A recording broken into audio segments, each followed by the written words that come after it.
কি সুন্দর না? এটা আমরা সুইজারল্যান্ড গিয়েছিলাম, সেখান থেকে স্মৃতির উদ্দেশ্যে। সেখানে গরুদের গলায় এই ঘণ্টা বাঁধা থাকে, তো খুব সুন্দর লেগেছিল, একদম ইউনিক। তো সেই স্মৃতির উদ্দেশ্যে সুইজারল্যান্ড থেকে এটা এনেছি। তারপর এটা এটা প্রাগ থেকে, প্রাগ মানে চেক রিপাবলিকের ক্যাপিটাল সিটি, সেখানে আমরা বেড়াতে গিয়েছিলাম, সেখান থেকে এইটা নিয়ে এসেছি।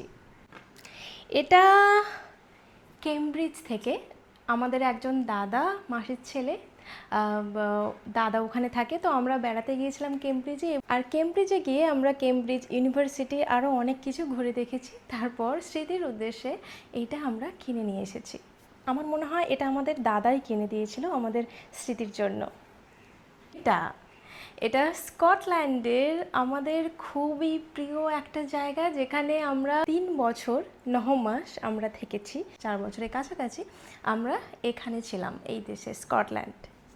তারপর আর এটা বলি, এটাও স্কটল্যান্ডের ব্যাক পাইপার্স খুবই খুবই ফেমাস। তো সেই উদ্দেশ্যেই ব্যাক পাইপার্সদের, মানে এটা ব্যাক পাইপস, তো ব্যাক পাইপস এটা একটা যন্ত্র, যারা বাজান তাদেরকে ব্যাক পাইপার্স বলা হয়, সেই উদ্দেশ্যে এটা নিয়ে এসেছি।